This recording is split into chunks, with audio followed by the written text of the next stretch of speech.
Espérame que yo quiero anotar porque yo voy a...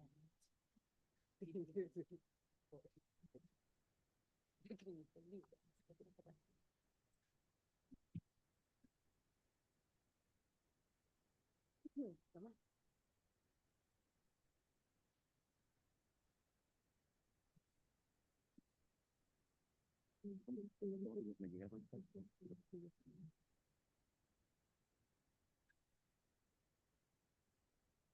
Hola, buenas tardes.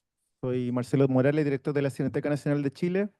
Le doy la bienvenida a nuestra sala de cine en esta jornada dentro del marco del Seminario Internacional de Públicos de Cine que estamos organizando en conjunto como Cineteca Nacional con el proyecto Fondesit, Públicos de Cine en Chile, Cultura Cinematográfica, Cinefilia y Procesos de Formación, que bueno, es muy importante y fundamental para nosotros participar de este encuentro, acoger también a expertos tan importantes, trascendentales, en todos estos debates que se están dando tan en boga hoy en torno a la importancia de pensar los públicos, de la mediación cultural, del acceso a la cultura. Y creo que justo hoy día una jornada muy importante, porque el mismo contexto nos está dando como respuestas de lo importante que es pensar esto. Muy cercanamente, acá en el Centro Cultural estamos viendo una actividad de mediación de público, de acceso cultural, y se sienten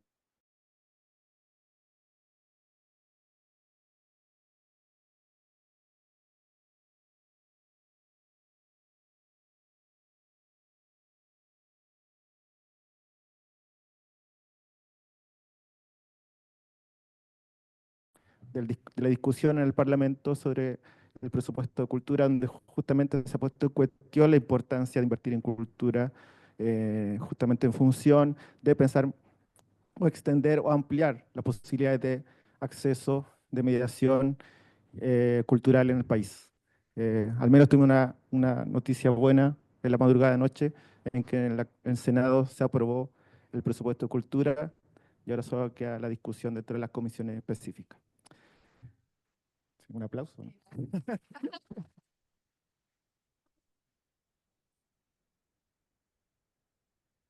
Bueno, quiero dar el paso a la mesa, ya quien va a partir presentando a María Paz Peirano, que es la investigadora responsable del Fondo de CIT Público de Cine en Chile. Ahí quiero agradecer que también este encuentro, esta jornada, es también gracias al encuentro de investigación de la Cineteca Nacional, nuestro proyecto que se hace anualmente, que reúne a investigadores latinoamericanos, que se ha vuelto un referente también en ese sentido, y que es un encuentro que es financiado por un fondo del Ministerio de las Culturas, las Artes y el Patrimonio. Así que también es gracias a ellos que podemos también organizar este encuentro. María Paz. ¿Sí se escucha? No.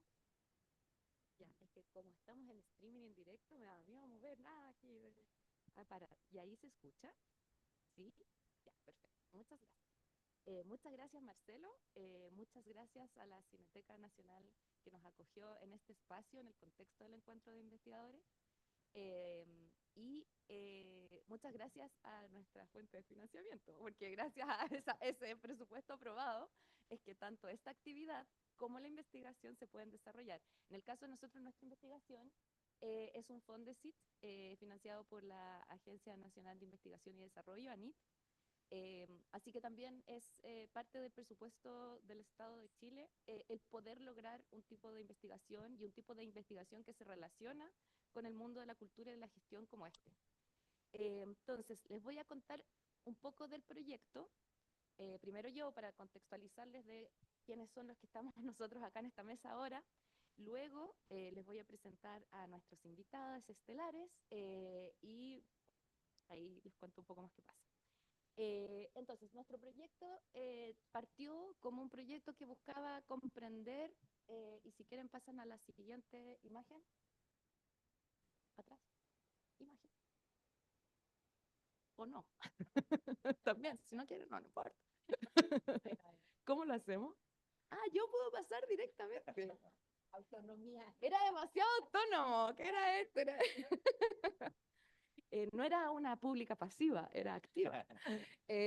Bueno, entonces, nuestro proyecto buscó desde un principio pensar los públicos justamente por la contingencia de la que habla Marcelo, es decir, la comprensión de que dentro de la investigación sobre cine en Chile, los públicos eran una gran interrogante.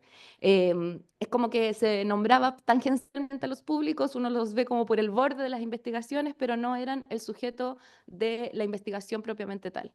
Y entonces lo que buscamos en la investigación fue justamente buscar las prácticas y el modo de ser de los públicos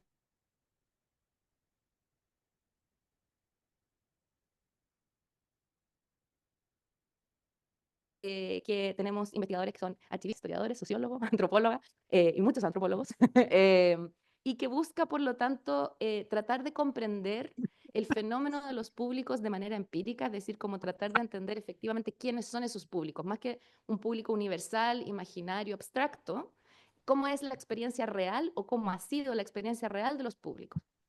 Y si nuestro foco es, por ejemplo, los públicos que van hoy en día a las actividades cinematográficas, también pensar cuáles eran las historias para atrás de esos públicos que hoy día van o que hoy día no van a participar del evento cinematográfico. Eh, entonces, lo que buscábamos era tratar de entender públicos históricos, pero que además de ser históricos, son públicos contemporáneos.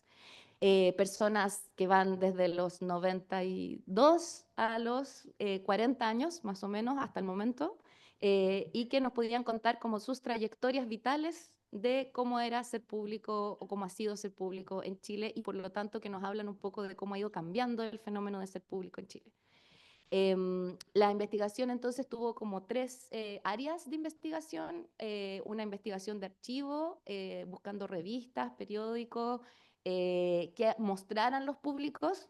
Ahora les digo que inmediatamente que no es que está el público, pero aparece así como medio fantasmagóricamente.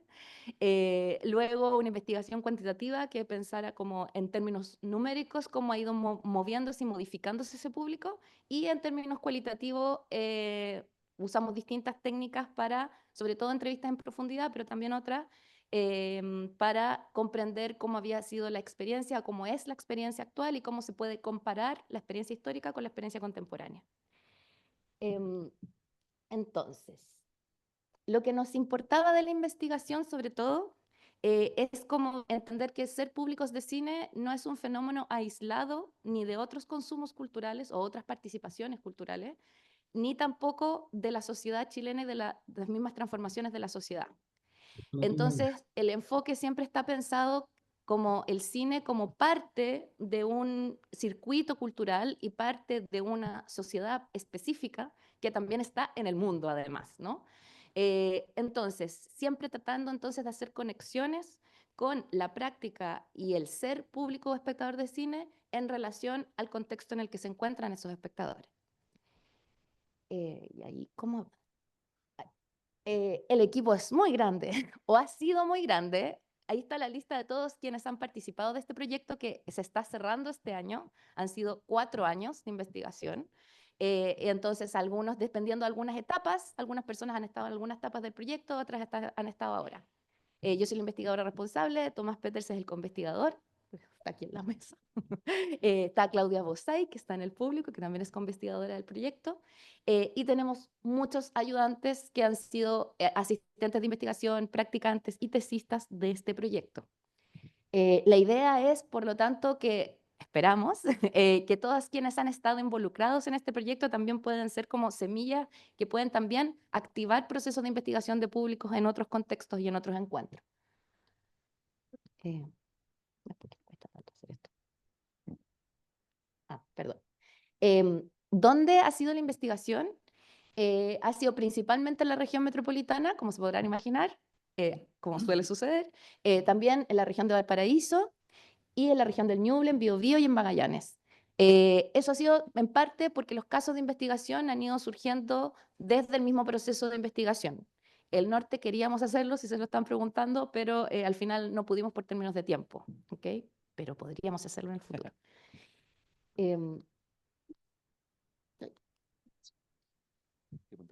Es para allá. Con razón, pues ahí claramente no toma. La tecnología no es lo mío, puedo hablar de público muchos ratos. Entonces, el proyecto de investigación desde un comienzo ha tenido la intención de tiene una vocación académica, obviamente, porque es un proyecto académico, pero tiene una vocación también de compartir conocimientos e intercambiar conocimientos con otros espacios. Y han sido muchas las instituciones que han colaborado con nosotros, como las organizaciones que han colaborado con nosotros en todos estos 4 años, distintos, ahí los pueden ver detrás mío, distintos festivales de cine y salas de cine, sobre todo, con las que hemos ido o bien observando sus públicos, hemos ido intercambiando ideas sobre sus públicos, hemos presentado resultados de investigación, hemos trabajado, por ejemplo, haciendo investigación con las personas con que ellas están trabajando, promover conocimientos sobre los públicos de cine. Así que estamos súper agradecidas también de que podamos socializar estos conocimientos. En este mismo espíritu, como ven, la última agente colaboradora es la Cineteca, en este mismo espíritu es que nos encontramos hoy día aquí presentando este libro de Ana Rosas, que es el protagonista de este conversatorio de hoy. Porque parte de lo que hacen los proyectos Fondesit en general es buscar también establecer redes de investigación internacionales y comunicarse con personas que en otras partes del mundo estén haciendo trabajos similares y que puedan también aportar a la discusión que estamos teniendo nosotros en Chile. Es decir, Chile no como una isla aislada, sino que como parte de un fenómeno, como una construcción de conocimiento más global. Y por eso es que tenemos hoy a Ana invitada y a Philippe Mers invitados. Entonces, hoy día vamos a presentar el libro de Ana Rosas Mantecón, que muchos de ustedes conocen, porque ha venido a Chile y tenemos una especial relación afectiva con Chile. Y mira, no voy a tener que leer la universidad porque siempre me cuesta mucho. Es que Ana trabaja en la Universidad Autónoma Metropolitana de México en el Departamento de Antropología y es experta en públicos y públicos de cine. Y en particular hoy día vamos a conversar sobre su último libro que se llama Pensar los Públicos. ¿Quiénes van a comentar este libro? Va a ser primero nuestro Tomás Peters, que es sociólogo de la cultura, profesor de la Universidad de Chile y coinvestigador de este proyecto. Y Philippe Merz, que ha viajado desde muy lejos, desde la Universidad de Amberes, en Bélgica, que también es investigador sobre públicos de cine, tiene bastantes proyectos en América Latina y en Bélgica sobre públicos de cine y que también va a comentar el libro de Ana hoy. Así que con eso yo me callo y dejo a Tomás.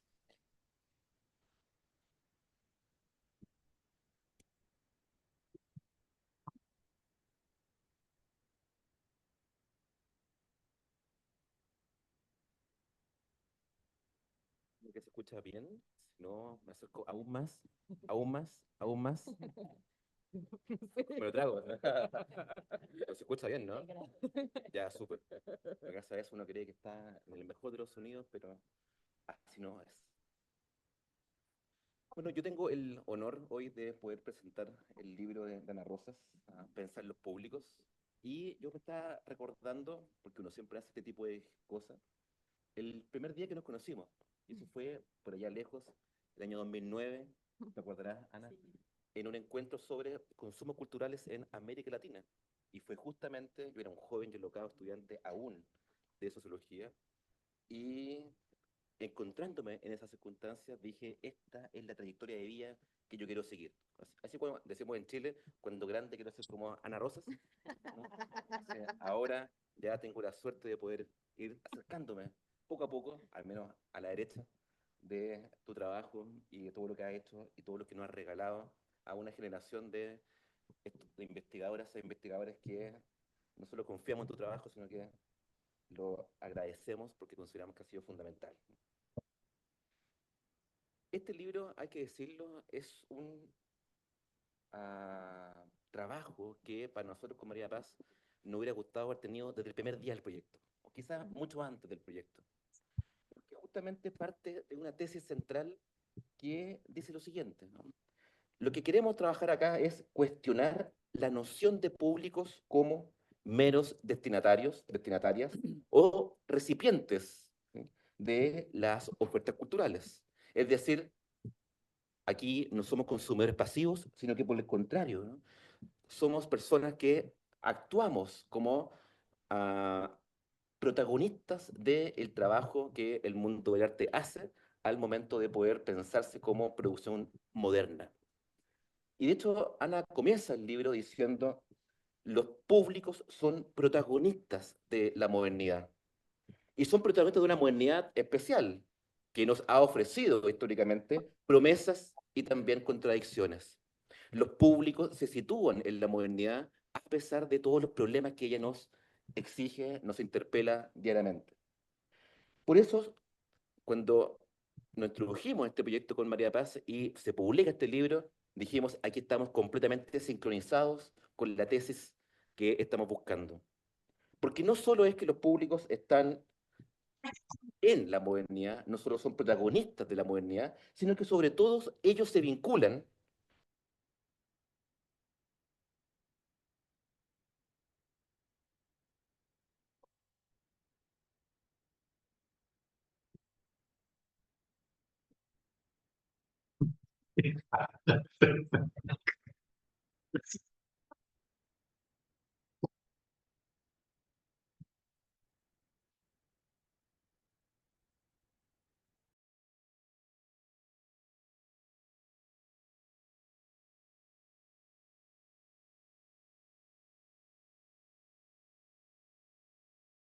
Que nos motiva a investigar los públicos y justamente lo encontramos también en relación con el libro de Ana.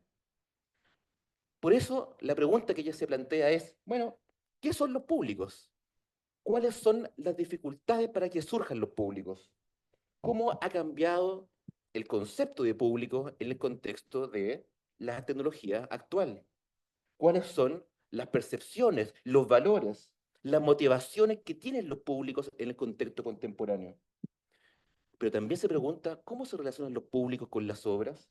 O es más, y esto yo creo que es la pregunta fundamental por la que estamos acá, ¿cuál es la importancia político-cultural de sus prácticas en la sociedad contemporánea y especialmente las latinoamericanas? Estas preguntas no son menores, tienen una alta complejidad y lo que se busca trabajar en el libro es justamente dar respuesta a estos problemas. Los públicos, sabemos, se relacionan complejamente con las prácticas sociales. Están insertas en la construcción de sentidos y modos de pensar la subjetividad en la sociedad. Por eso, de aquí viene una frase de Ana Rosa en su libro, los públicos no nacen como tales. Ser público es un rol producto de ciertas circunstancias y de la acción de un conjunto de agentes que las alimentan. Los públicos no son simplemente personas que actuamos en el espacio cultural o en el espacio artístico, sino que estamos insertos, todos y cada uno de nosotros, en una complejidad social mayor. Y eso es un elemento clave que el libro nos señala. Pero al mismo tiempo la pregunta que ella se dice, bueno, los públicos no están así repartidos masivamente y nos visitan cada día en los espacios culturales. ¿Por qué? Porque los recursos para ser públicos están desigualmente distribuidos o repartidos. Es decir, somos públicos, somos clave en la modernidad, fortalecemos la democracia, pero no todos podemos ser públicos fácilmente en la sociedad. ¿Por qué? Porque los recursos para hacerlos están desigualmente distribuidos en sociedades como las nuestras. Por eso es que los públicos en las últimas décadas han sido materia de política pública. Hace décadas atrás, cuando yo era también un joven y alocado estudiante, el concepto de público no era una pregunta central al interior de las políticas culturales. Es en las últimas décadas que este se ha inscrito como un problema porque, como bien ustedes saben, ser público es cada día más difícil en sociedades como las nuestras. Pero lo importante, y esto es lo que es la introducción nomás del libro de Ana, ¿no? ¿Para qué vamos? Es que la pregunta que hay que hacerse entonces es, ¿por qué existen barreras para ser público? ¿Por qué nos cuesta habitar lo público? ¿Por qué es difícil hoy, desde la cultura, deliberar en la esfera pública desde la cultura? En base a estos problemas, el libro se construye en dos capítulos. En primer lugar, la pregunta es ¿qué son los públicos? Y el segundo capítulo, acceso, cultura e inequidad, es el nombre de ese capítulo. Déjenme presentar brevemente algunas de las tesis fundamentales de estos dos capítulos, porque la idea no es contarles todo, porque ustedes saben, ¿no? El libro va a estar afuera después a la venta. Y importante que ustedes así lo tengan en su mano físicamente, porque es otra experiencia. Oye, y hay poquitos, así que Y se es tienen que poquito apurar. además. ¿Sí? Ana se pregunta, ¿qué son los públicos? Y ella dice, en la primera parte del capítulo, bueno, evidentemente los públicos han sido construidos histórica y socialmente. Perfecto, estamos en ese camino. Segundo, están en relación con los productos culturales, con los bienes simbólicos. No hay público si no si no dialoga con los bienes simbólicos. Es decir, todos nosotros somos actuantes con artistas, espacios culturales, instituciones, obras, y todos ellos están en relación con ¿qué? Con dispositivos de poder. Es decir, somos actuantes entre sujetos, pero también con elementos no materiales, como los edificios, y eso también configura las formas en que nos concebimos como parte de un público. Pero al mismo tiempo, y esto entramos ya al terreno que me encanta, es que si estamos situados en un contexto social más amplio, entonces ser público implica un modelo de existencia, nos dice Ana en el libro. Es decir, nosotros, pero también convivimos con otros anónimos. Y esa dialéctica del proceso de la experiencia de participar culturalmente es fundamental. Y yo creo que en el libro de Ana lo refuerza permanentemente. Cuando vamos a un espacio cultural como este, vamos con otros comunes, pero también vamos y compartimos con otros anónimos, con otras anónimas.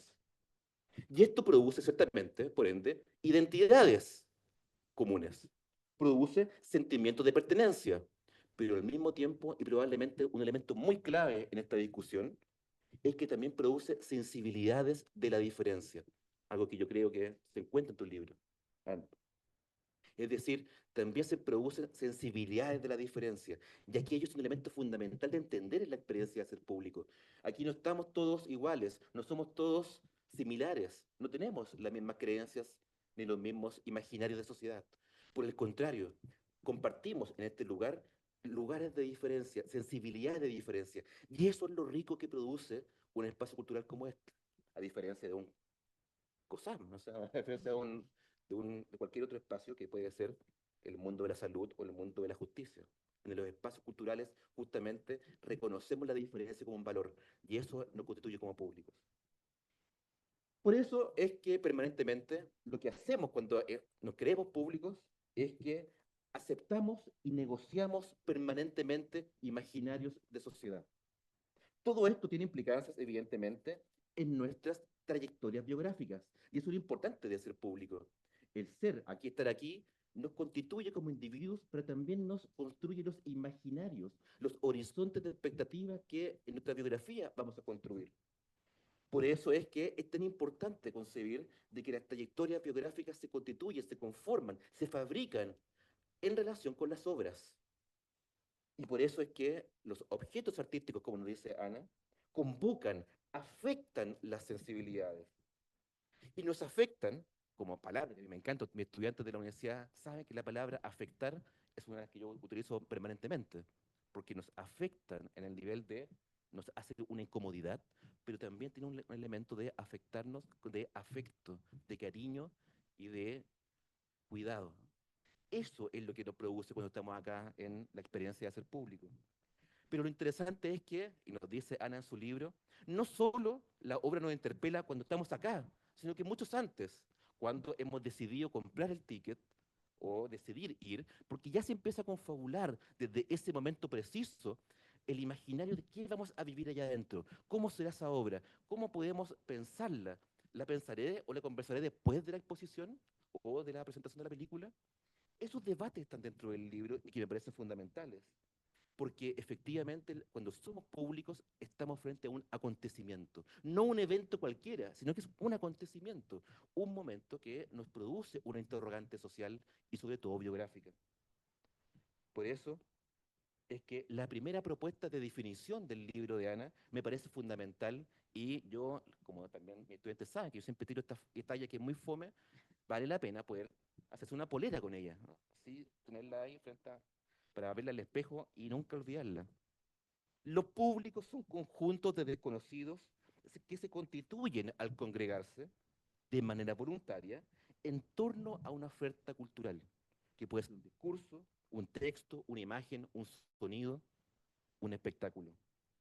Esta los interpela al circular públicamente y volverse, en principio, universalmente accesible. Esta primera definición de público, que lo pueden encontrar en el libro, por eso yo les digo que afuera estará disponible, se va, y eso es lo lindo también del libro, que tiene una voluntad pedagógica, ¿no? Se va complementando con los argumentos que Ana va desarrollando en el transcurso del libro y va complementando esta definición con la discusión que ella va elaborando en los capítulos. Por eso es que, a partir de esta definición, los públicos son grupos anónimos. Sí, pero también somos comunidades interpretativas, nos dice el libro, porque nos constituye en formas diversas de estar juntos, nos hace una comunidad colectiva y que, lo importante de esto acá, es que nos reunimos, en principio, sin importar la pertenencia a una institución, a un rango, a un grupo etario, o alguno, sino que todos reaccionamos con lo que produce el campo cultural. Todos tenemos una reacción sensible frente a cualquier objeto o bien simbólico. Y esto ha sido, y esto es lo lindo del libro de Ana, históricamente posible gracias a la producción artística. ¿Qué es lo que va haciendo Ana a partir de ese problema? Es que hace efectivamente una revisión histórica de este fenómeno. Y nos dice, por ejemplo, el origen etimológico de la palabra público. Nos cuenta que la palabra público proviene del latín publicus, que significa perteneciente a la gente.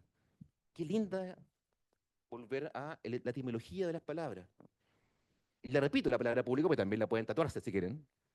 La palabra público proviene del latín publicus, que significa perteneciente a la gente. Todo espacio público es perteneciente a la gente, por ende. Y a mí, ustedes saben, también mi estudiante, que me encanta también hacer todos los orígenes etimológicos, ¿no? Por ejemplo, la palabra gestión, ¿no? Cuando hablamos de gestión cultural. ¿De dónde viene la palabra gestión? Bueno, también del latín, y que tiene que ver llevar a, ¿no? Es decir, tiene que ver con participar llevando a, ¿no? Y gestión cultural es un poco también ese gesto expresible. Pero bueno, también lo que nos cuenta Ana, para no dar la lata en esos temas, porque no sé del latín, es que ser público, también fuimos públicos en la Edad Media, también fuimos públicos en el Renacimiento, también fuimos públicos en el siglo XVIII. Y en los museos y en las colecciones, que fueron parte de los gabinetes de curiosidades, también fuimos públicos. Es más, yo se me voy a contar a mi estudiante, y que perdone que sea aburrido, pero mi primer museo probablemente fue el gabinete de curiosidades de mi abuelita, que en su casa tenía un clásico mueble de vidrio, de espejo, de vidrio, perdón, lleno de objetos, lleno de esas Coca-Colas pequeñitas, ¿se acuerdan? Las vitrinas, que tenía esas Coca-Colas pequeñitas, objetos rarísimos, que era una colección de objetos preciados que ella desde su infancia acumulaba en esa vitrina. Los primeros museos, la primera experiencia museal está ahí. Cuando somos capaces de observar esos objetos minuciosamente cuidados, muchas veces llenos de polvo, pero que configuran una recopilación de fragmentos que constituyen la biografía de un individuo y que al exhibirse podemos pensar en su conexión simbólica de cada uno de ellos, qué es lo que significa para esa persona, para esa biografía, esta suma de símbolos. Eso es un museo, eso es el público desde la infancia hasta el presente. Por eso, y repito aquello, ser público es entender la modernidad. Y esto es un elemento también muy lindo que nos señala Ana en el libro. Ser público nos permite entender la modernidad, imaginarla, sufrirla, por cierto, pero al mismo tiempo pensar el presente e imaginar el futuro. Así termina el primer capítulo, para que vean la importancia del capítulo. Pero nos dice Ana, no es posible. Aquí. Bueno, no es posible entonces poder imaginar esto, sino por la pregunta también de qué ocurre con el acceso cultural y la inequidad. Bueno, Ana nos señala en el libro que acceder a la cultura o al arte depende de qué?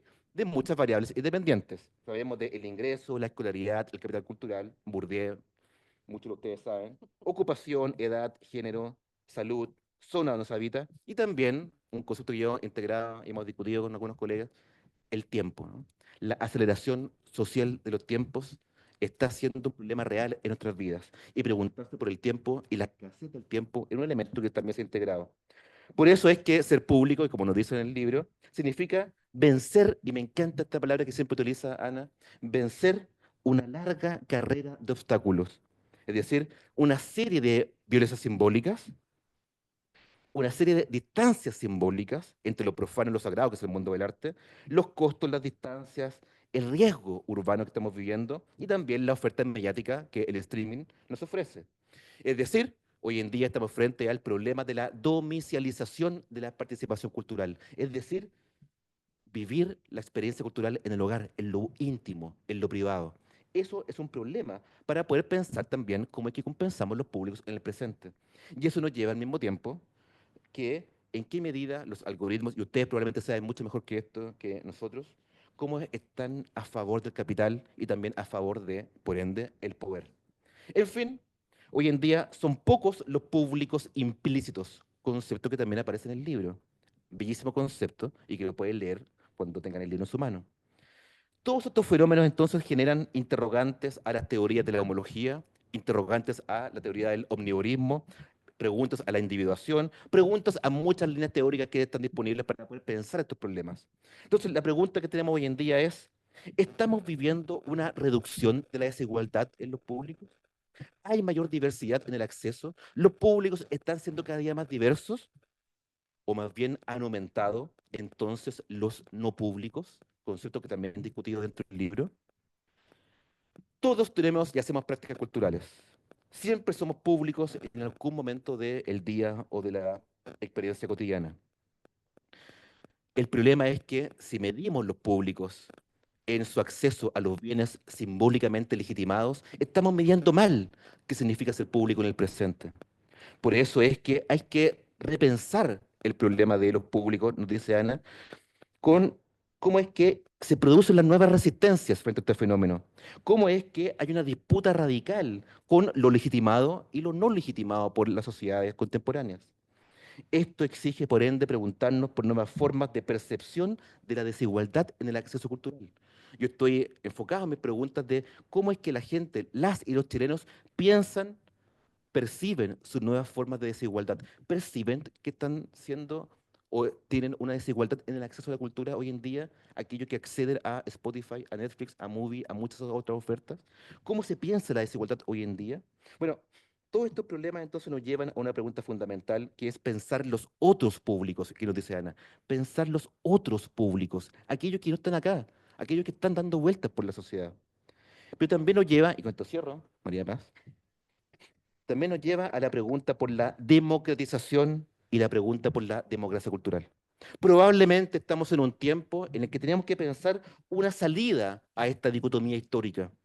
Y yo creo que eso es lo que nos enseña el libro de Ana, es que los públicos culturales requieren ser fortalecidos, sin duda alguna, pero estamos en un escenario caracterizado por la oscilación democrática latinoamericana.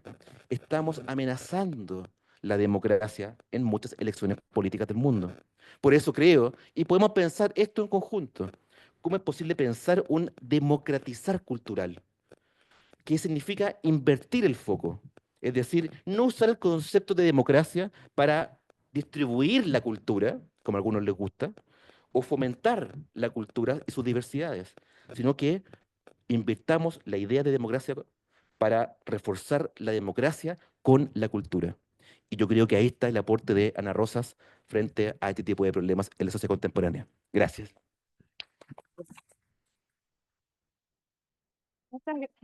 Muchas gracias, Tomás.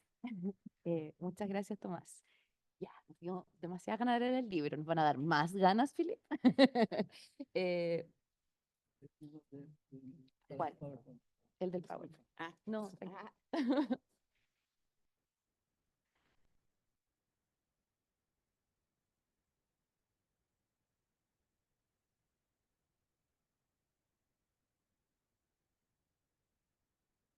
Estamos esperando una imagen, por si acaso. Bueno, decir ya que me escuchan. No, ¿No? ¿Eres muy alto? Ya. sí, estaba hecho para tamaño latino. Pero Filipe es latino de corazón. Y de cuerpo también un poco. Hola, un gran gusto estar aquí en esa mesa con eminentes académicas y académicos de México y de Chile. Quiero agradecerle a María Paz por la invitación. Es mi primer viaje a Chile, mi primera vez en tanto al sur. Y es un descubrimiento intelectual para mí también estar aquí y también es un gran honor estar en la Cineteca Nacional. Eh, bueno, mi tarea ahora es no solamente comentar un poco sobre el libro, pero también espero abrir algunas pautas para la discusión o la conversación que vamos a tener después. Así que voy a comentar, voy a hablar desde mi propia perspectiva, que es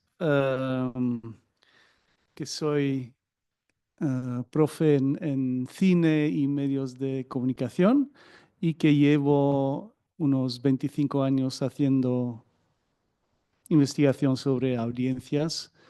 Um, Estoy tan acostumbrado a hablar en inglés sobre audiences que para mí públicos no es muy común como palabra, pero sí me doy cuenta que hay una diferencia en los conceptos. En todo caso, he trabajado audiencias tanto históricas como contemporáneas en Bélgica, Flandes, la parte del norte, y también en América Latina.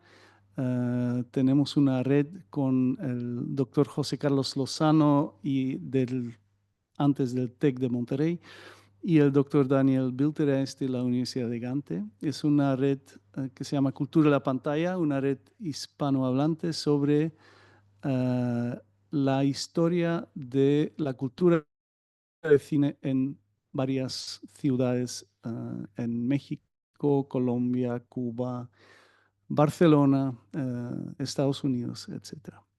Bueno, eso es mi contexto, ¿no? Y también lo que ven aquí detrás de mí es mi contexto, es el skyline de la ciudad de Amberes con nuestro río. Quiero abrir con una imagen que me... Ah, ya, ok.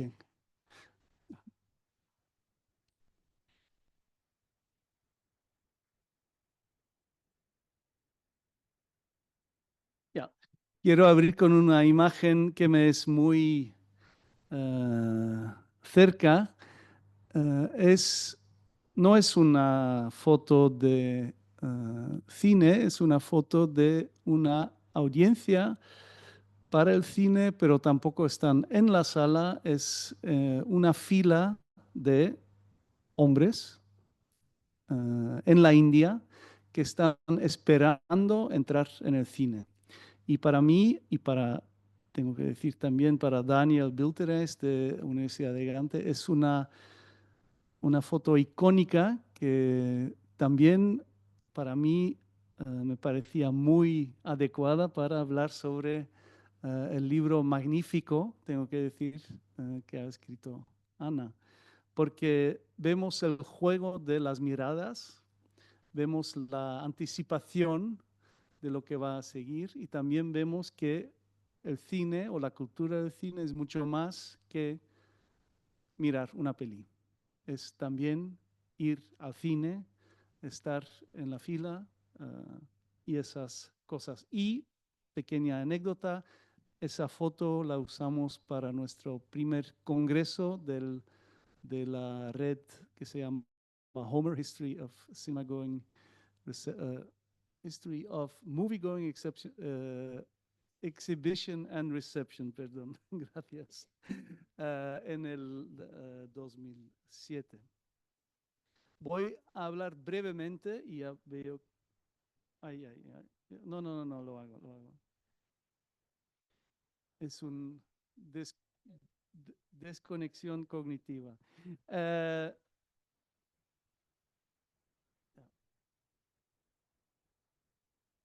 Ahora ya. Ok. voy a hablar brevemente y ya veo María Paz que me está mirando, que llevamos 3 días.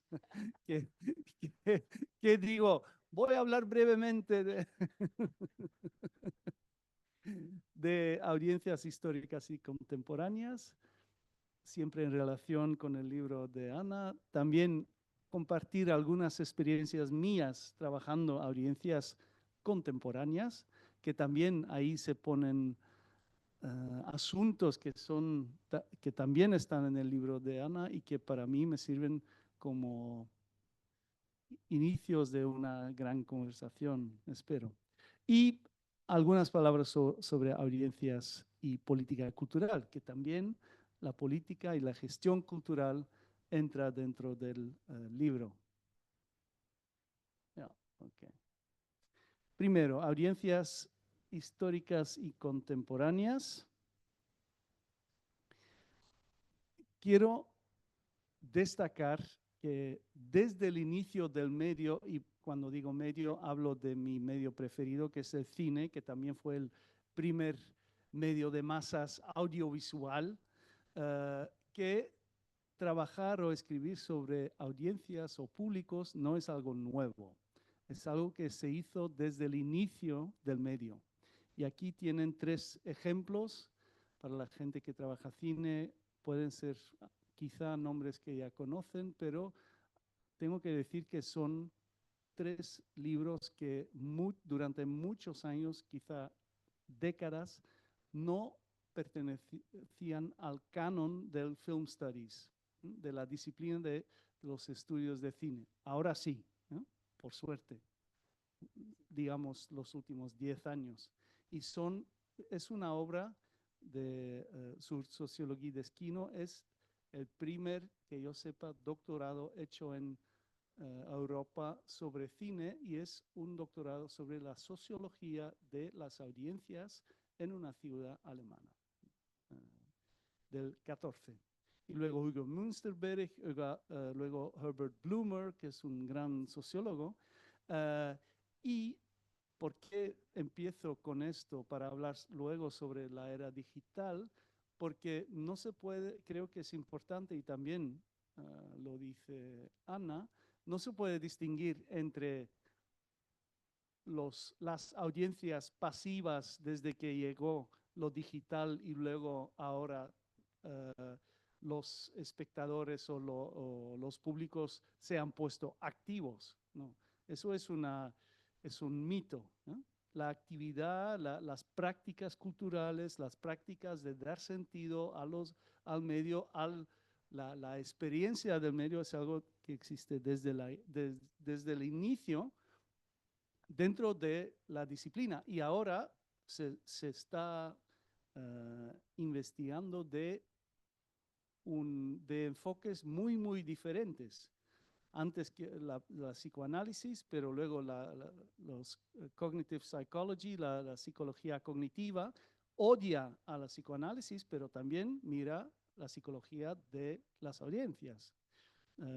Ahora hay últimamente mucha influencia de la neurofilmología, que es una colaboración entre neurólogos, cómo funciona el cerebro y la vista, con analistas de cine.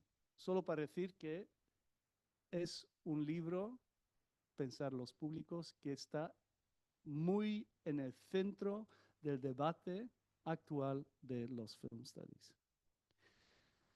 Unas palabras sobre Screening Audiences. Screening Audiences fue un proyecto que hicimos en Flandes sobre jóvenes de 16 a 18 años y su consumo. Sorry.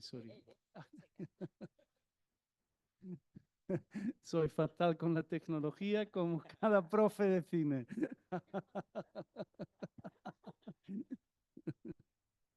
Y un proyecto sobre jóvenes y su consumo, su actividad con cine, para ver si la hipótesis, el hype del espectador autónomo, el consumidor autónomo, superactivo se mostró en este caso, ¿no? Sí. Y ahora tienes que empujar algunas veces porque va. Y eso, dentro de la hipótesis, viene del concepto de la cultura de convergencia. Es un concepto de Henry Jenkins, un estudioso muy eminente de los medios y del cine, que dice que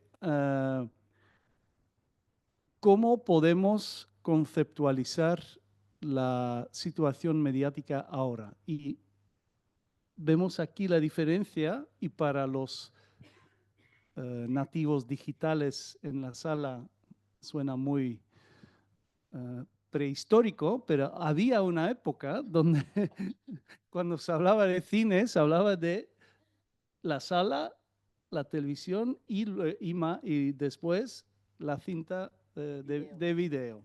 ¿Eh?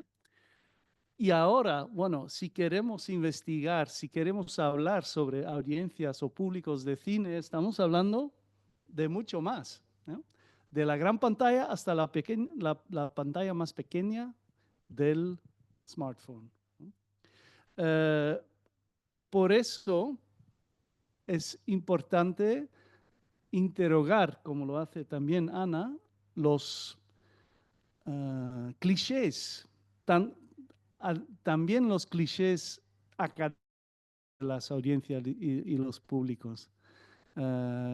Porque en nuestro caso, con los jóvenes flamencos, jóvenes belgas, mirando a la... Reconozco la canción.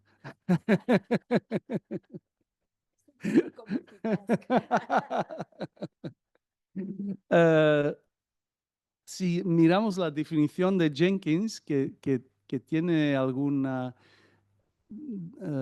visión implícita de un espectador superactivo, no lo encontramos en los jóvenes flamencos. Eso no quiere decir que eran públicos pasivos, pero que quería decir que sí les interesa mucho el cine, y voy a mostrarlo, pero no usan todas las posibilidades de la era digital. Hay una gran diferencia entre las posibilidades y el uso, las prácticas. Sí. Porque se promete que hay o se piensa que hay una participación en contenido vía la tecnología, una participación individualizada basada en las preferencias del consumidor individual, ¿no? Ya. Ok. También hay una creencia, porque no es un hecho, hay una creencia en las posibilidades infinitas de acceso al contenido y a través de un acceso universal, ¿no? Y como ya se ha dicho, en la era digital no todo el mundo tiene internet, acceso a internet, ¿no? Y eso ya es algo, ¿no? Sí. Así que lo que dice la teoría o la hipótesis utopista, ¿no? Utópica de Jenkins es que y no lo he traducido porque si no, no me sale la aliteración de pick, play, produce. Eso es la visión que tienen de los jóvenes, de las audiencias contemporáneas que manejan todos los medios y la tecnología. No solamente eligen su contenido, también interactúan con el contenido y hasta producen su propio contenido. Pero en contra de eso hay que también, y se hace dentro de la literatura, ahí también hay un vínculo con la obra de Ana, de cuestionar esa participación a los tres niveles. Es un cierto cuestionamiento que hacen, por ejemplo, Nick Coldry o Van Dyck o Bird los jóvenes o las audiencias digitales de verdad está picking, playing, producing.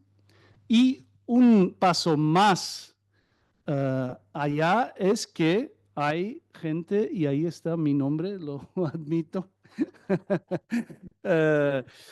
que también dicen que se podía mirar la foto al revés, que las audiencias son más, no eligen, pero están elegidas más que nunca, que las no están jugando, pero están el objeto del juego de las grandes multinacionales y que en realidad son una fuerza de labor gratis. Se podría decir, con un término muy fuerte, esclavitud digital, dentro del concepto un poco abstracto, pero sí muy pertinente, del espectador algorítmico. En las plataformas no es el gusto individual, es el algoritmo. Así que tenemos que estar muy críticos y, por suerte, lo que salió de nuestro proyecto de investigación fue eso, que picking, playing, producing no era muy general. Producing y era lo súper marginal, ¿no? Con los jóvenes.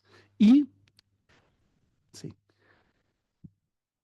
terminando sobre el proyecto, esto es el resultado de las preferencias, no de los usos, de las preferencias de ver una película. Más de la mitad prefiere ver una película en el cine. Jóvenes de 16 a 18, tenemos que decir, esos son datos de antes de COVID, ¿no? Eso cambió mucho. Pero el mito de que los jóvenes miran pelis en su móvil, por lo menos en Flandes, antes de COVID, no era realidad. Sí miran muchas imágenes movidas, pero no lo consideran, no lo construyen ellos como cine. Una película es algo diferente. Mirar cine es algo diferente que mirar TikTok en su móvil. Sí. Bueno, voy llegando al final. Lentamente.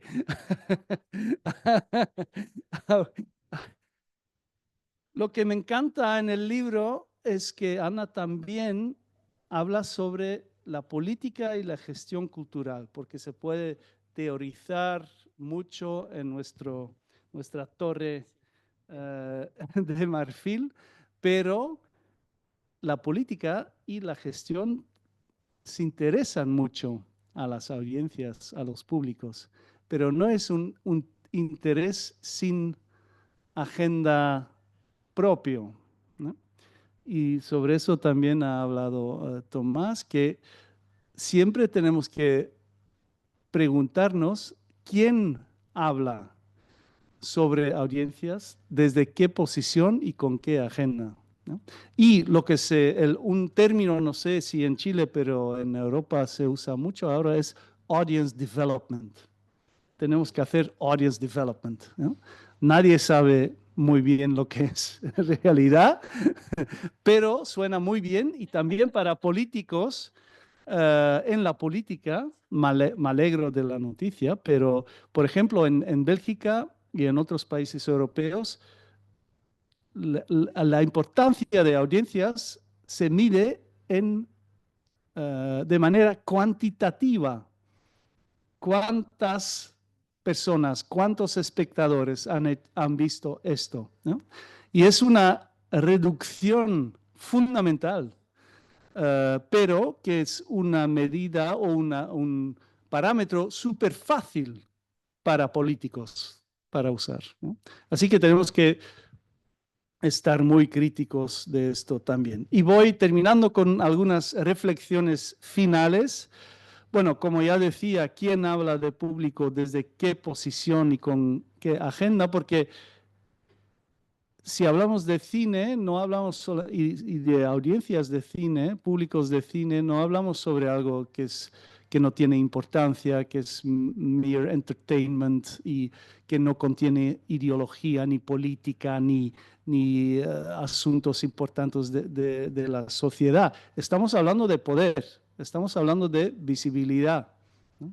Tanto en la pantalla como en la sala. Así que las definiciones, y hay miles, ¿no?, de públicos y audiencias, tenemos que ver siempre si son definiciones exclusivas o inclusivas. Y si son inclusivas, ¿a quiénes incluyen? Uh, También yo creo que es importante estudiar las audiencias en contexto y en perspectiva comparativa, que no hace más fácil la cosa, ¿no? Como lo hemos vivido nosotros también en nuestra red de cultura de la pantalla. Pero el debate eterno, no solamente en la sociología, pero también en los estudios de cine, entre la agencia de un espectador individual o de una comunidad que tiene algún capital cultural o puede ser un capital subcultural, ¿no?, contra o en conversación o en lucha con la estructura o las estructuras, es un debate que tenemos que integrar dentro de nuestra discusión, y así también lo encontramos en el libro de Ana. Y las identidades culturales multidimensionales, bueno, me parece fundamental. Voy a terminar diciendo que no podemos dividir entre el periodo análogo y el periodo digital, ¿no? Hay mucha continuidad, ¿no? Mucha continuidad, tanto a nivel micro, las prácticas de los espectadores, como a nivel macro, la economía política de los grandes multinacionales que acaparan cada dimensión de un medio nuevo para sus políticas de compañía. Dentro de eso, bueno, no sé si aquí es el elefante en la tienda de porcelana, pero en Bélgica y en Europa siempre lo es la hegemonía de Hollywood, ¿no? Y si hablamos de audiencias, tenemos que hablar sobre la hegemonía de Hollywood. Pero en todo caso, voy terminando, y por eso repetir que me encantó leer el libro de Ana, que habla de audiencias de públicos, perdón, en un sentido mucho más amplio del mío. El mío es muy limitado al cine, es mi bias profesional, pero, y esa sala lo muestra también, que el cine está más vivo que nunca. La imagen que ven aquí no es una sala de cine, pero es un sitio de exhibición, es una iniciativa en Bruselas, nuestra capital, en una época donde había una crisis de refugiados, que había miles de personas viviendo en las calles, en los parques, y dos cineastas curadores han tomado la iniciativa de estrenar cine en el parque, ¿no? ¿Y por qué es una imagen que también me es muy cerca? Porque eso muestra la importancia social, cultural, que puede tener la socialidad del cine, de la exhibición, porque Cine Maximilian se llama, porque era en el Parque Maximilian.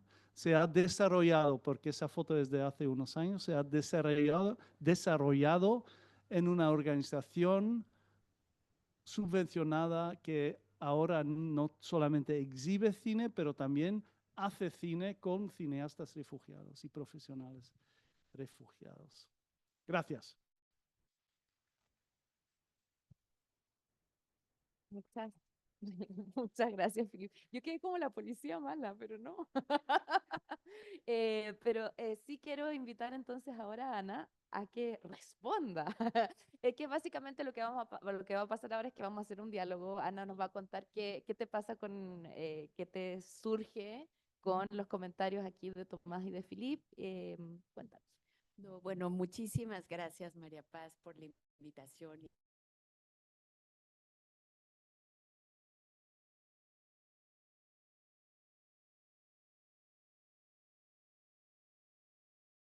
Eh, en realidad, a mí yo quisiera escucharles. Eh, el libro, como pues en estas magníficas exposiciones, ¿no? Busca básicamente pensar, bueno, cómo se construyen los públicos, es esta idea de, y cómo se conecta el ser público con otros roles que jugamos en sociedad, ¿no? Y por qué es importante pensar que la experiencia de ser público no es una experiencia individual de entretenimiento, sino que importa para las políticas públicas. Creo que en ese sentido ahora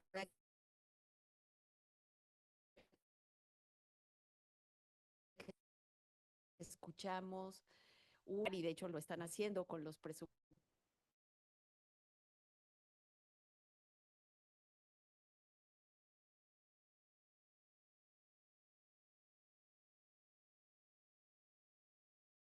los sectores públicos, pensar que hay que hacer algo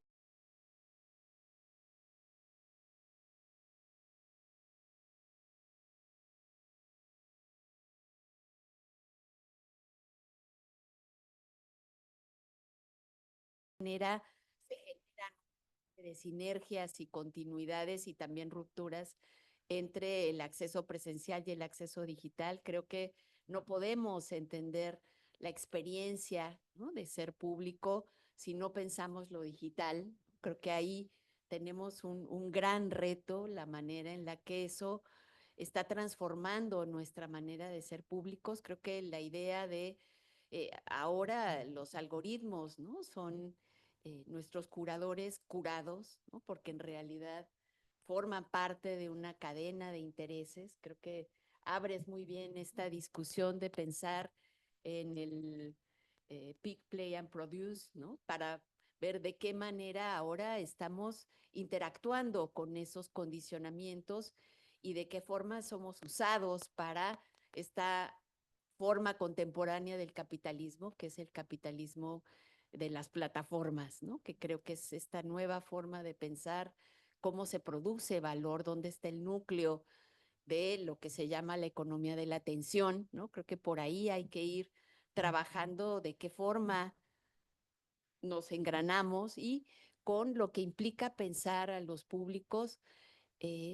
como producers también, ¿no? El concepto de público no nos alcanza ya para pensar en esta gama de nuevos roles que jugamos también como prosumidores, ¿no? Y lo que es esta discusión contemporánea en torno a en qué medida el ser prosumidor se vuelve también un factor de generación de valor, ¿no? En qué medida y el papel que juegan las redes sociales. Creo que son ámbitos que van transformando nuestra manera de ser públicos. Yo creo que sería, bueno, algo, la última de las láminas sería solamente, yo quería mostrarles, el libro está también en descarga gratuita, ¿no? Lo pueden comprar, está muy bien, pero también lo pueden leer en línea, ¿no? Y bueno, que abrieras la discusión. Muchas gracias por estar acá.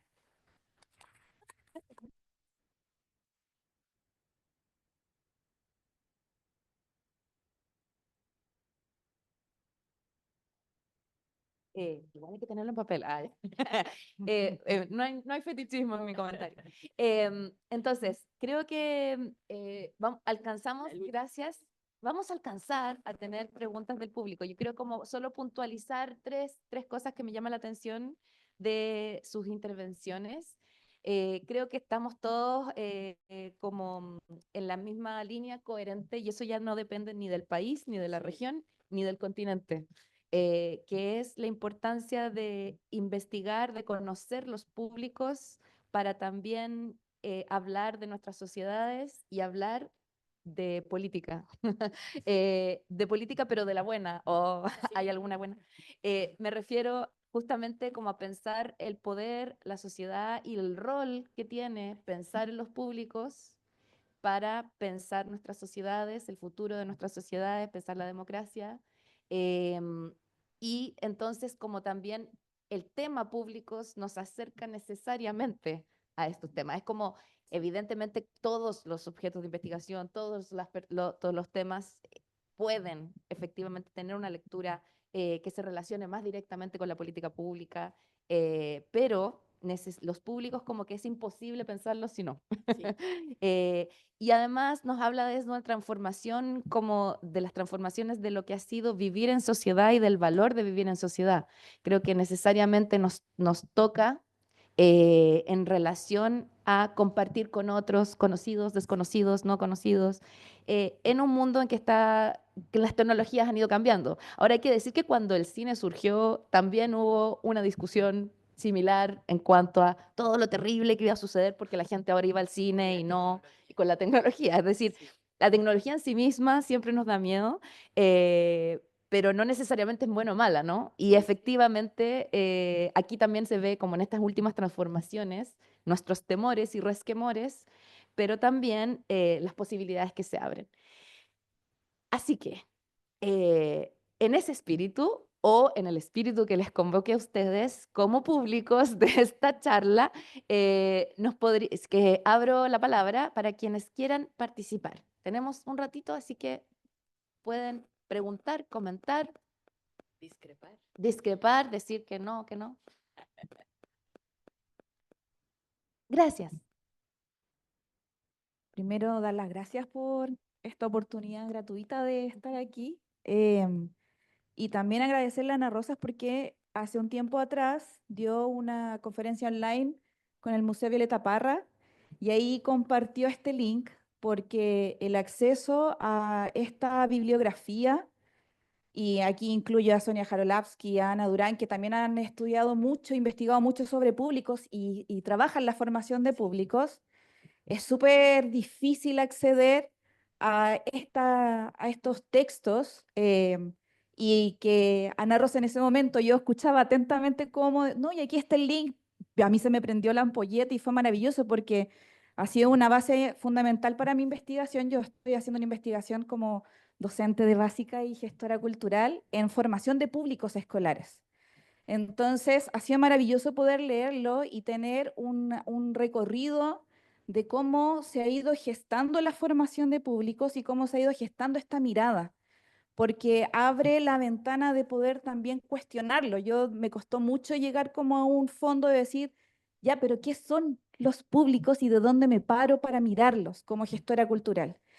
Y ahí es donde yo quisiera también preguntarte y si pudieras profundizar en lo que tú mencionas sobre los pactos de consumo, que creo que es importante quizás poder tener tu visión a lo que te refieres con ello, porque igual el libro es súper cercano. Me encantó que hayan fotografías de experiencias, de lugares, porque también enriquecen la lectura y aprovecha uno también de hacer reflexión y poder abrir la mirada, cómo poder cuestionarse lo que tú también colocas ahí. Pero quisiera saber si puedes profundizar en eso.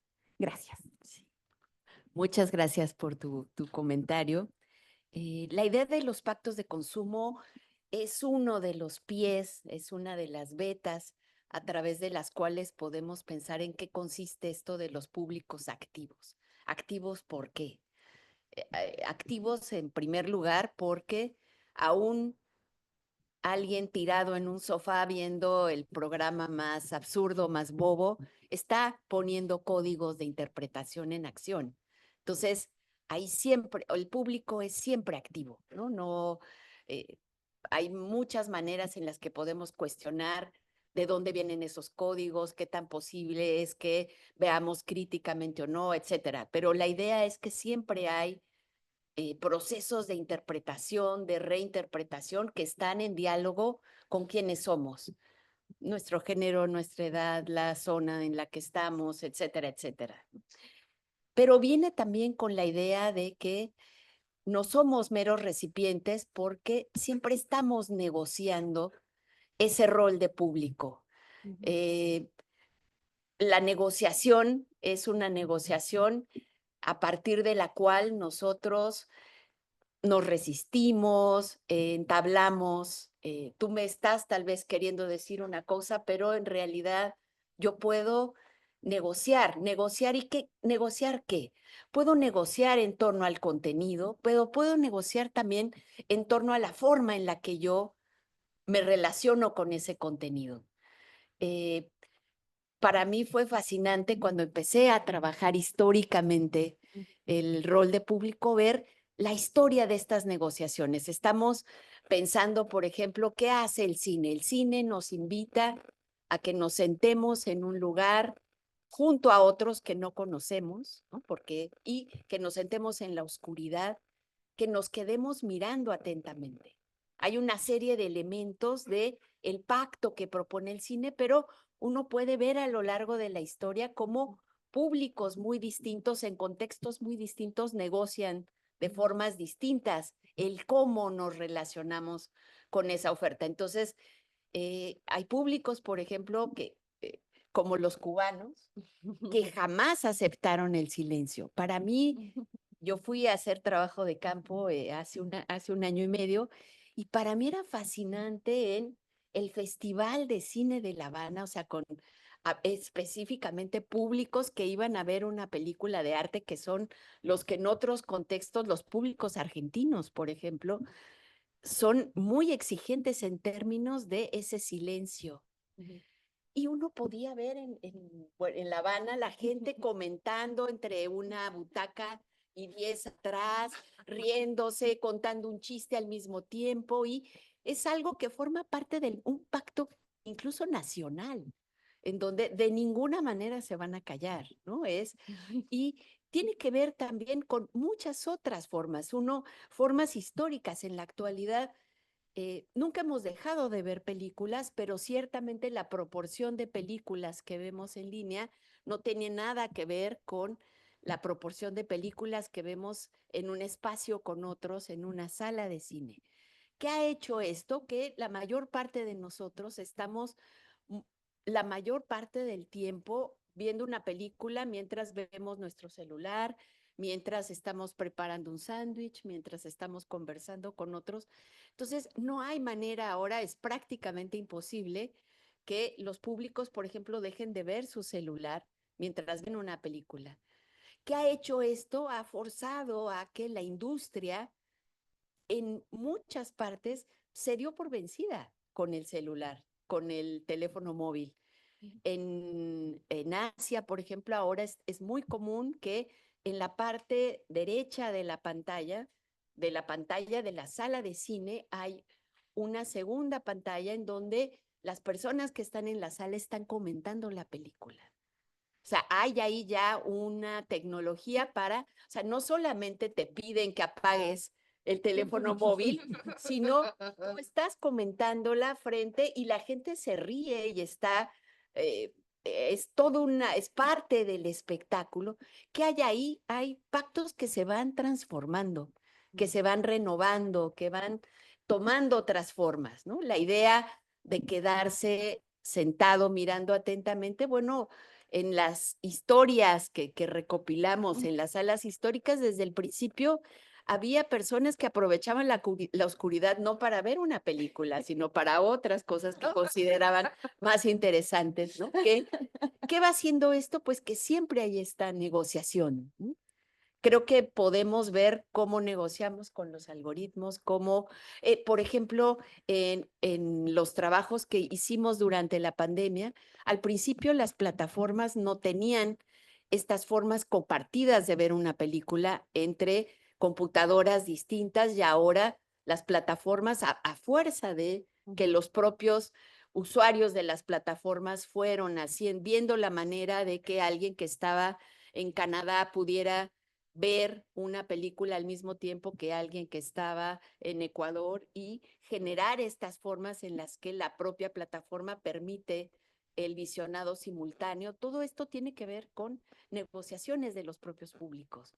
Entonces, creo que todo esto es clave. Y ahora que con la convergencia el uso se vuelve tan importante como la manera en la que compartimos, que usamos y compartimos, es clave del proceso de valorización de la circulación de las películas. Bueno, todo esto son elementos en donde estos pactos se mueven, se transforman, ¿no? Y tenemos que entender de qué forma se van haciendo. Muchas gracias, Ana. ¿Hay alguna otra pregunta, comentario?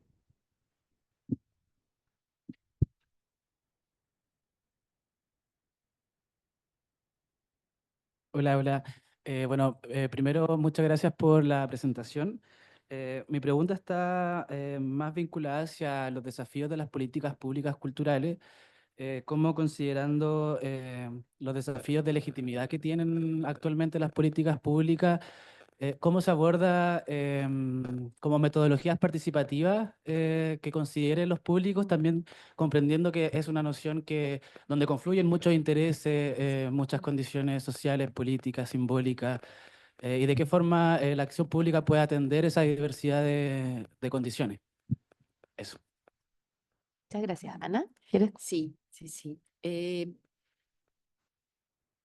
muy importante el cuestionamiento a la noción del produsuario en el sentido de que necesariamente tiene la posibilidad de participar y de compartir.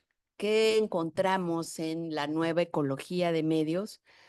En esta batalla por nuestra atención y en la nueva lógica económica del capitalismo de plataformas, lo que vemos es que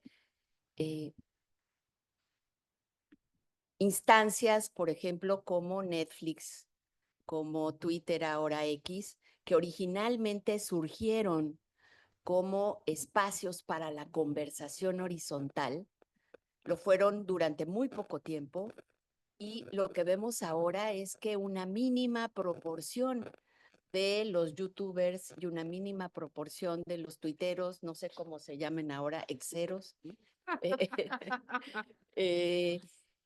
en realidad producen contenidos. La lógica de generación de ganancias es una lógica que favorece el que nos volvamos seguidores y seguidores de influencers. Esto va haciendo entonces, y esto Elizabeth Bird lo ha trabajado muy bien, esto va haciendo que esa posibilidad de ser produsuario en realidad va siendo minada desde muchas instancias y va dificultando el que nosotros podamos efectivamente compartir y efectivamente jugar ese rol que en teoría tendríamos. Lo hacemos, pero lo hacemos de formas que van siendo acotadas por este modelo de negocios. Por eso es que las políticas públicas son muy importantes, porque además, y esto no se da exclusivamente en el campo cultural, esta forma en la que se produce el negocio va haciendo por qué Facebook se resiste, por ejemplo, a limitar las noticias falsas. ¿Por qué las plataformas se resisten a fomentar la diversidad? Pues porque lo que nos van mostrando es lo que nos va a interesar más. Entonces, el mundo que vemos a través de lo que los algoritmos nos dejan ver es un mundo muy parecido a cada uno de nosotros. Entonces, a mí me parece que los poderes públicos son claves en estos dos sentidos, bueno, en muchos otros, pero en estos dos sentidos, en el sentido de apoyar la diversidad. Si yo me quedo con la programación algorítmica, es muy posible que exclusivamente vea películas de Hollywood, ¿no? Por ahí, porque son las que me muestran los algoritmos, ¿no? En el libro de circulación de cines latinoamericanos que traje, hay un texto de una investigadora argentina que muestra, ella hizo una investigación en distintos países latinoamericanos pidiéndole a usuarios de plataformas que buscaran, porque desde luego Netflix se va, o bueno, las distintas plataformas y su gestión algorítmica va reaccionando a los clics que yo doy. Ella empezó a explorar de qué formas nosotros buscamos, cuántos clics hay que dar para llegar a una película ecuatoriana, una película paraguaya, una película mexicana, una película chilena, y es un número increíble de clics que desde luego van a hacer que yo desista en el camino, porque no voy a estar buscando. Entonces el algoritmo en realidad opera para mostrarme una parte muy pequeña de lo que tiene la plataforma. Por eso decíamos que es un curador curado, porque está programado, ¿no?, para valorizar el cine de Hollywood, valorizar las producciones de la propia plataforma, etcétera, etcétera. Entonces, la propia lógica va haciendo que yo veo un mundo, por eso es que yo puedo pensar que en las elecciones que vienen va a ganar el candidato o la candidata de mi preferencia, porque en realidad me va mostrando una parte muy pequeña, va favoreciendo las noticias que son sensacionalistas, las noticias, desde luego las noticias falsas, que está probadísimo, que es lo que vende más, lo que capta más mi atención. Y entonces creo que ahí las políticas públicas son fundamentales, primero para la alfabetización digital, para que yo aprenda a moverme en un escenario que todo el tiempo está viendo cómo sacarme más provecho, cómo usar mi información, ¿no? Lo comentábamos ahora en alguna otra sesión. Ustedes saben cómo es que Uber cobra más con la información. ¿Qué dato es clave para saber cómo multiplicar el cobro que hace esta plataforma de un viaje? ¿Cuál es el dato clave? Yo hubiera pensado, bueno, que es el tiempo que tengo para viajar, la distancia, etcétera, etcétera. Y uno se da cuenta que en realidad no es ese dato el que extrae Uber de nuestros teléfonos móviles, es la cantidad de pila que tenemos disponible para el tiempo que vamos a viajar. Yo no lo podía creer, o sea, es una manera, es un dato que no tiene que ver con lo que yo estoy tecleando, con la distancia, con mi edad, con nada. Es justamente este dato que está siendo robado, ¿no? De algo tan privado como puede ser un teléfono móvil, y así se está usando toda la información. Creo que ahí la alfabetización se vuelve clave, y por el otro lado, nuestro derecho a la diversidad como es parte clave de nuestros derechos culturales, ¿no? Entonces, creo que pensar, además de cómo va a través de las políticas públicas, como ocurre en teoría con la escuela o en teoría con las ofertas culturales que son públicas, cómo estas políticas van a lograr minimizar el efecto que tienen todas las barreras, como bien lo señaló Tomás, ¿no?, para permitir o no que yo juegue el rol de público. ¿Los caballeros también querían comentar Sí, sobre sí, este sí. tema? Los caballeros no se están... Ah, ya, perfecto. Muy bien este gesto postpatriarcal. Entonces, muchas gracias. ¿Alguien más? Mira, nos comentan que como empezamos un poquito tarde, igual tenemos un par de minutos, así que con confianza si alguien más quiere hacer alguna pregunta. Dale, Julieta. Hola, muchas gracias por la presentación, por las ponencias muy interesantes todas. Ana Rosa, yo también hice trampa y leí tu libro antes, así que tengo un poco más de información quizás. Y a propósito de esa lectura, bueno, yo ahora estoy en un rol de gestión de un espacio cultural y me interesaría mucho como poder profundizar un poco más de tu visión sobre el rol de los espacios culturales como en el desarrollo de los públicos, y cómo los espacios culturales pueden ir eliminando estas barreras para la participación. Porque me acuerdo muy patente de una frase que tú decías que era que los centros culturales en general habían acostumbrado a generar un monólogo con los públicos, ¿no? Entonces, ¿cómo podemos pasar de ese monólogo a un diálogo real con los públicos? ¿Qué recomendarías tú o qué sugerencias tienes tú en ese? Muchas gracias por la pregunta.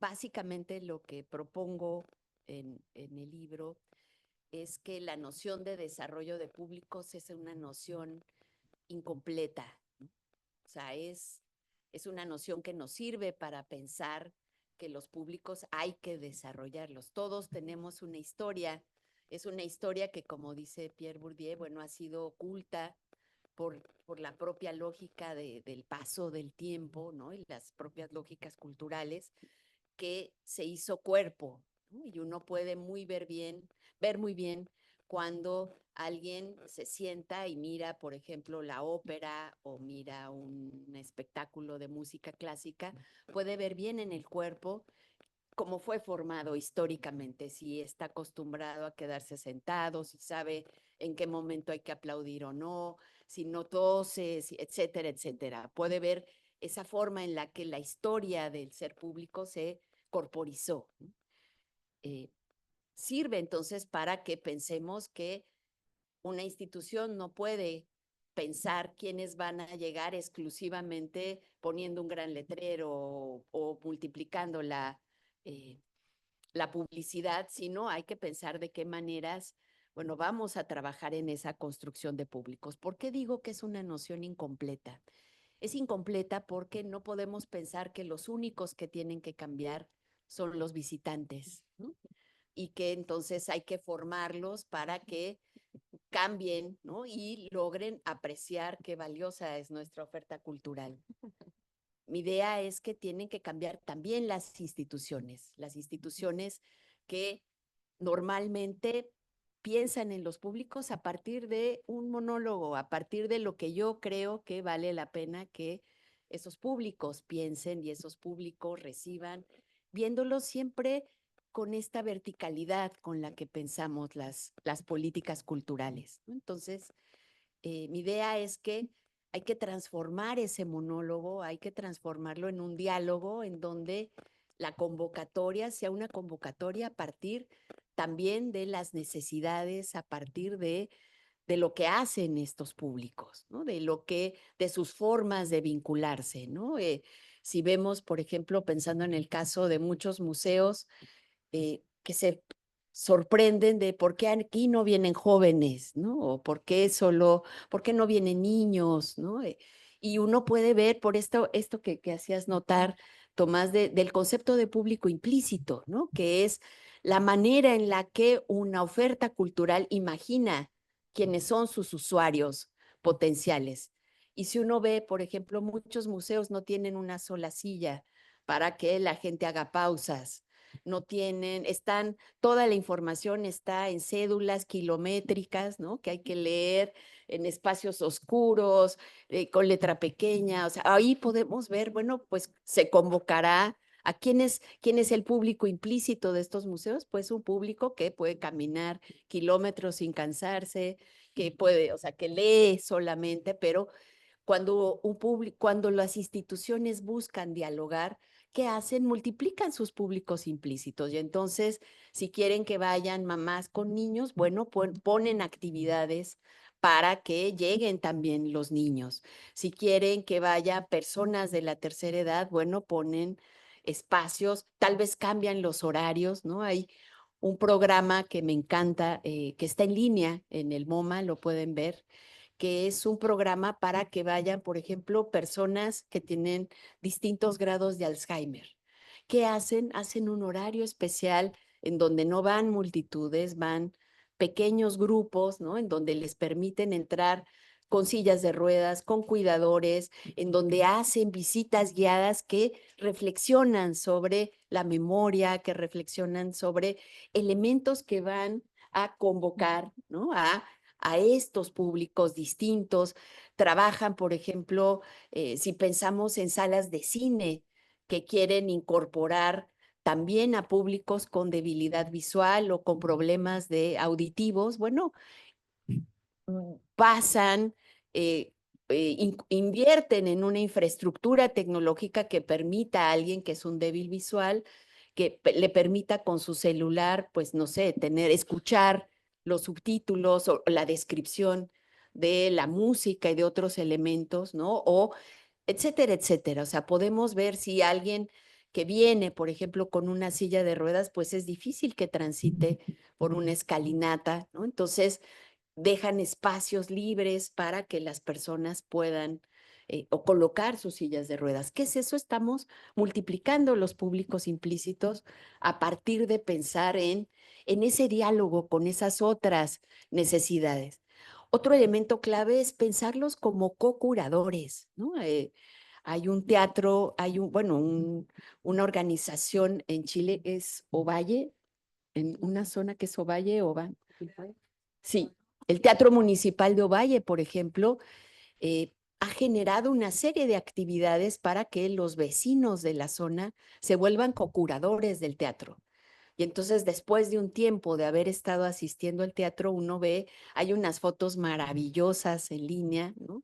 Que van mostrando a señoras que, bueno, se transformó su vida a partir de ese rol de como co-curadoras, qué es lo que quieren ver, qué es lo que proponen para sus vecinos. Y así, creo que hay muchas maneras de pensar en cómo transformar ese monólogo en un diálogo productivo que creo que finalmente va a hacer que multipliquemos efectivamente nuestros espacios y mostremos de qué forma transformamos también las lógicas con las cuales muchas de las instituciones se vuelven correproductoras de la desigualdad.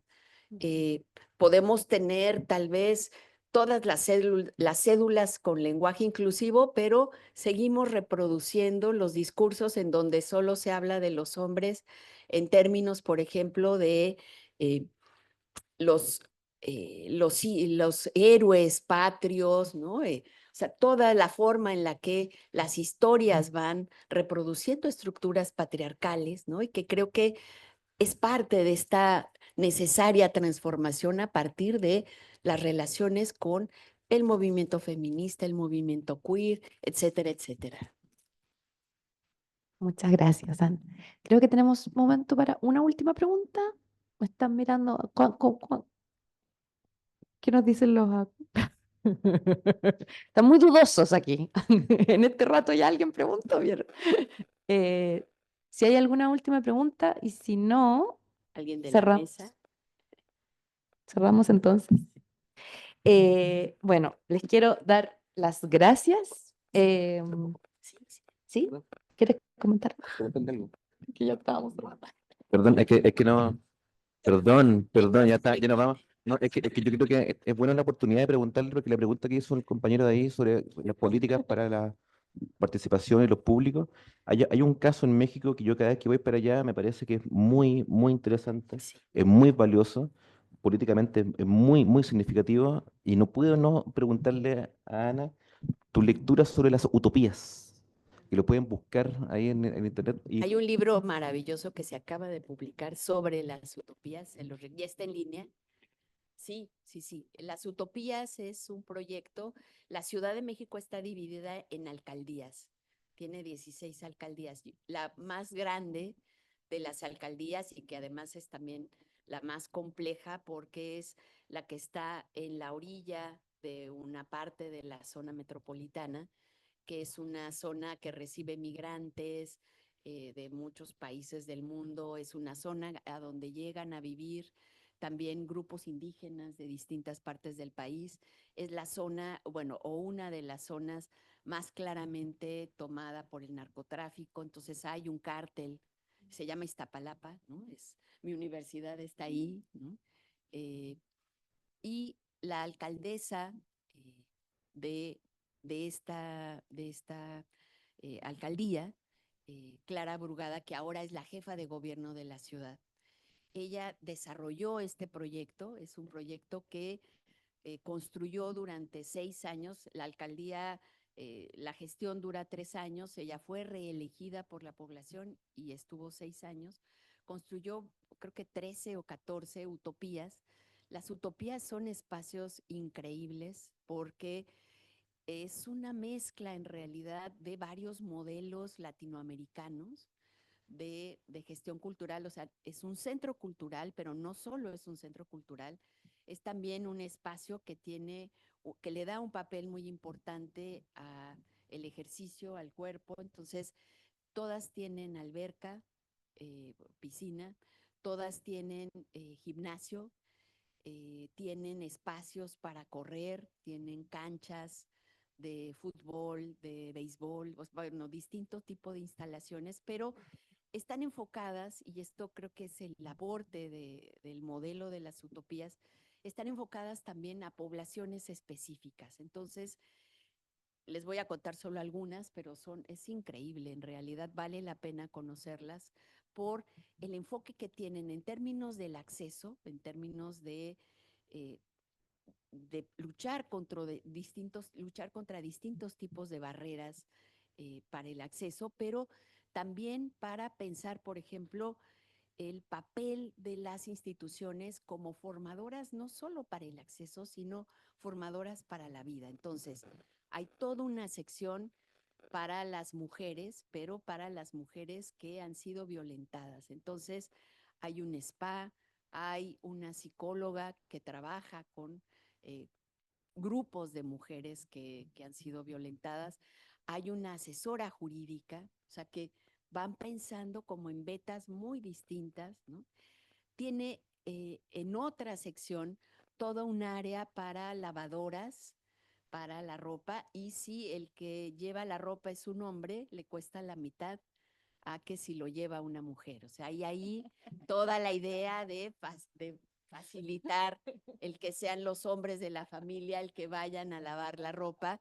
Y mientras está la ropa lavándose, hay, bueno, una ludoteca para que ese hombre pueda ir con sus hijos y que los hijos puedan estar jugando.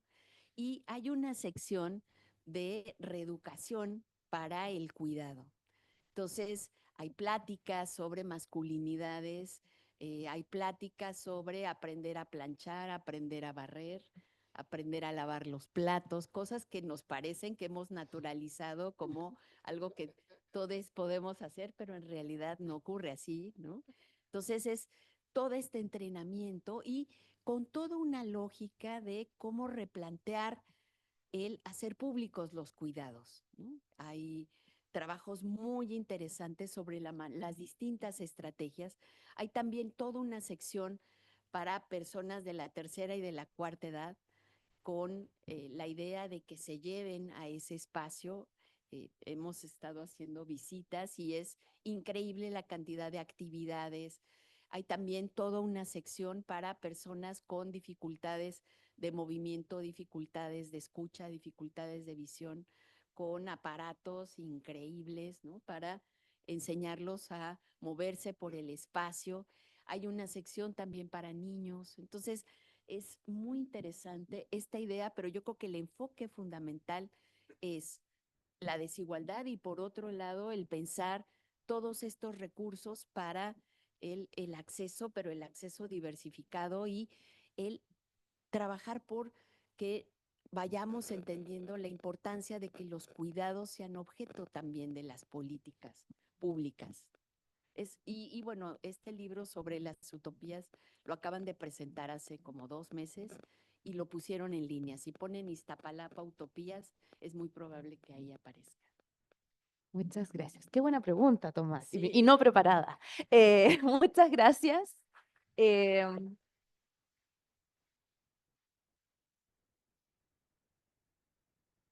Les quiero obviamente agradecer a la Cineteca Nacional, agradecerle a Tomás, a Ana y a Filip por los comentarios de hoy, el día de hoy, agradecerle especialmente a Ana por su libro, por su link al libro y también porque va a estar firmando los libros que ustedes se lleven hoy día, así que se pueden llevar el libro firmado.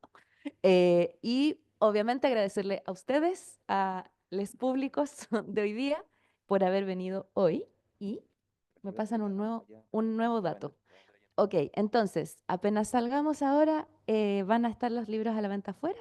Eso es lo que me encargan que les diga. Muchas gracias. Un aplauso para todos ustedes también.